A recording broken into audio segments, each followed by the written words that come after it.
Bernard Ravel, bonjour. Bonjour, Merci de nous accueillir chez vous ici à Vufle-en-Château. mais c'est un grand plaisir pour votre magazine et puis pour la journée qui est belle avec ce temps printanier. Tout à fait. Vous êtes ici dans le fumoir de votre restaurant. Vous l'avez aménagé récemment. Quel est un petit peu l'objectif de ce fumoir ici, chez vous à Vufle-en-Château, à l'Ermitage? Quelles sont la réponse que vous donnez peut-être aux désirs de vos clients avec ce fumoir?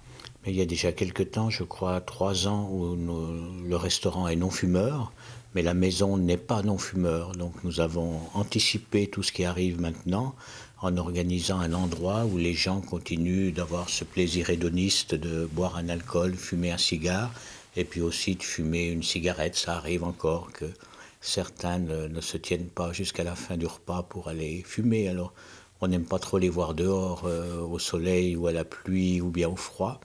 Alors on a organisé ce local qui est spécialement créé pour fumer. Voilà. Est-ce que vous pouvez nous le décrire? À votre droite, vous avez plusieurs humidors de grande beauté, voire à gauche aussi. Vous avez aussi des eaux de vie. Oui, bien sûr, là vous avez plusieurs humidors, normalement un humidor classique Davidoff. Il y a un superbe humidor ici où il y a environ 200 cigares en loupe de Thuya, un autre plus simple. Il y a ce fameux humidor épileptique qui a été offert par Davidoff quand je fus Cigarman of the Year. Et puis ensuite un cadeau de Vuitton où nous avons un magnifique humidor de Vuitton. Alors ce qui nous permet d'avoir un éventail à disposition ici. Et puis en plus nous avons un grand humidor à la cave où se trouvent toutes les boîtes de réserve et puis quelques cigares hors carte et puis ma réserve personnelle. Vous avez une réserve personnelle de cigares, on en reparlera peut-être tout à l'heure. L'Ermitage, en résumé, c'est plus de 20 ans, 30 ans? Alors nous fêtons cette année les 20 ans, donc la devise cette année c'est Since 1989. Et nous avons ce plaisir maintenant d'être en famille puisque les 3 enfants nous ont rejoints après leurs études à l'école hôtelière, apprentissage, parcours un petit peu dans le monde, initiatique. Et nous, toute la famille, c'est le plus grand. Si vous voulez, ce sont les plus belles années de ma vie professionnelle en ce moment. Peut-être les dernières, mais c'est les plus belles. Je me gêne volontiers. Bernard Ravet, on parlait de relève tout à l'heure, donc c'est un immense plaisir aussi de savoir que vous avez aussi une génération qui va reprendre l'établissement. C'est pas encore la retraite pour vous, bien entendu. Alors non, nous travaillons maintenant ensemble, en bon accord. Tout le monde a ses responsabilités, tout le monde donne son avis. Il y a un travail d'équipe assez fantastique qui se fait. Et nous tirons tous à la même corde. C'est assez fantastique, assez fabuleux de voir ça. Parce qu'en plus, je suis en plein accord avec mon fils. On a les mêmes idées de cuisine qui sont les nôtres. On les partage, les autres les partagent pas forcément avec nous. Mais nous avons une certaine idée sur la recherche des produits principalement, sur les choses locales. Et l'Ermitage, c'est pas l'endroit des pastilles qui vous pètent à la figure, ou du siphon, ou le charabia des produits chimiques. Nous faisons une cuisine sensitive et naturelle. Belle formule. Vous avez envisagé, Bernard Ravet, d'écrire un livre de recettes ou d'écrire peut-être vos mémoires, c'est un petit peu trop tôt, mais d'enseigner aussi dans des grandes écoles de cuisine ou hôtelières? Alors, de par la structure de l'Ermitage, nous avons décidé de nous consacrer à 120% à l'Ermitage, ce qui fait que nous faisons peu de choses à l'extérieur. Le livre de cuisine, c'est un projet pour un jour, mais je ne suis pas très motivé pour le moment. Mais par contre, ce qui nous a motivés les 6 derniers mois avec ma fille, ma femme, mon fils, ma deuxième fille, ça a été de faire une plaquette anniversaire qui va paraître le prochain mois, je crois, qui va reprendre l'historique de la famille, l'historique de l'Ermitage. Et il y aura quelques recettes, il y aura pas mal de choses intéressantes et on pourra la consulter aussi sur notre site internet. Alors, grand événement dans quelques mois, enfin dans peu de mois pour ces 20 ans, vous allez préparer quelque chose de spécial? Alors, depuis le début de l'année, nous commençons d'en parler. Il y a des forfaits, des propositions qui sont mises en valeur pour ces 20 ans. Il y a la parution de cette plaquette, il y a eu la sélection et la mise en route d'une cuvée spéciale de l'Ermitage. C'est un magnum de vin mystère assez fabuleux. Et il y aura un événement People cet automne, un petit peu avant l'anniversaire exact qui est au mois d'octobre. Mais ça va être une année festive. On s'en réjouit d'avance. Une question aussi, vous avez été Cigarman 2005. C'est juste, oui. C'est eu ce grand plaisir d'être choisi par Goemio et Davidoff pour récompenser tous les efforts qui sont faits dans la maison par moi et mon épouse, mes collaborateurs sur la promotion, sur la mise en valeur des cigares et la recherche de cigares particuliers et un petit peu comme les vins aussi, des cigares maturés qui ont passé plusieurs années, certains 10 ans en cave. J'aime bien vieillir les cigares.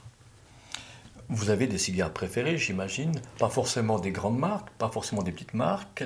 Quels sont vos cigares préférés, vos modules préférés? Alors, mon module préféré, c'est le Robusto. Disons, j'aime un cigare pas trop long et puis avec de la mâche, avec du volume en bouche. Donc, j'aime beaucoup. Le cigare, c'est un moment d'opportunité, de plaisir dans la journée. Et il y a des occasions, il y a des moments où on a envie de quelque chose de plus corsé, de plus petit, plus long. Ça dépend aussi de l'état d'esprit où on est. Si on va boire un vin, si on va boire un alcool, ou peut-être même un thé aussi, ça va, un thé vert. J'adore le thé vert avec le cigare, personnellement. Et il y a des moments de la journée où on choisit un module différent. Personnellement, je ne fume que quand j'ai congé, donc c'est-à-dire le dimanche soir ou le lundi, mais je ne fume pas dans la semaine. Je regarde ma liste de questions parce que j'ai de la peine à lire sans mes lunettes.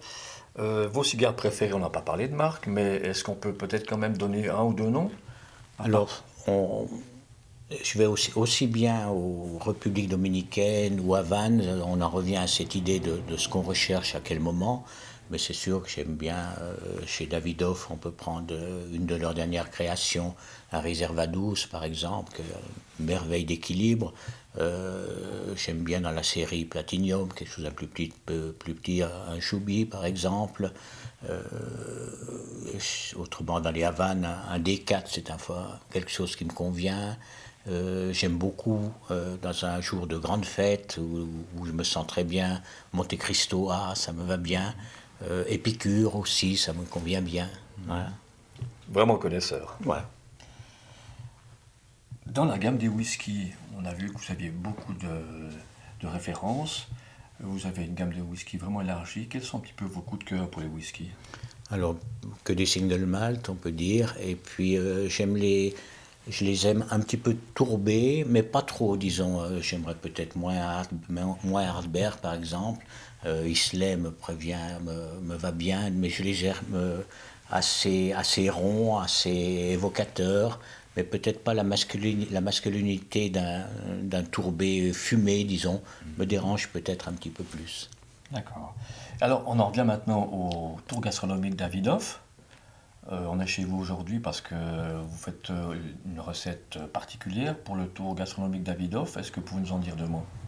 Alors, c'est un menu qui a été mis au point pour cette fête du cigare ce soir, qui n'a pas d'accord particulier avec le cigare, parce que par principe, on ne fume pas au restaurant. Le plaisir du cigare sera après le dernier dessert, donc il n'y a pas d'accord particulier. Et c'est vrai qu'on s'est déjà amusé une ou deux fois à faire des essais avec des feuilles de tabac ou quelque chose. Personnellement, je ne trouve pas la chose concluante. Et c'est peut-être limite au point de vue santé, digestion. Donc on ne travaille pas du tout le tabac pendant le menu. On a cherché à mettre en valeur des produits de la terre, des produits de la mer, des produits d'un petit peu partout dans le monde. On aura une galantine de poulard d'Alsace au foie gras. On aura les fameux skraï de Norvège, des îles Lofoten avec des coquilles Saint-Jacques de Bretagne. Il y a les premières morilles aussi. Et un superbe plat que j'aime bien aussi, qu'on a mis au point avec mon fils pour ce soir, c'est la crépinette de filet mignon de porc Mangalika, donc les fameux porcs laineux de Hongrie, fourré de jarret et pieds de porc avec quelques légumes printaniers. Et ma fille nous a préparé un dôme glacé aux truffes noires. Bien toutes bon. les mignardises. On en salive d'emblée, accompagné par des vins, des nectars de la région. Alors, nous avons sélectionné en collaboration avec Rodrigo Banto, l'œnologue de la maison, avec qui on fait notre fameuse collection vins vivants. Nous avons choisi uniquement des vins de la région et des vins de ma collection pour mettre en valeur aussi l'accord Davidoff Vins Vivants. Je vous remercie Bernard Ravel, je vous souhaite une bonne continuation, comme on dit quand on fait le service à table, et merci de votre accueil. Merci beaucoup à vous.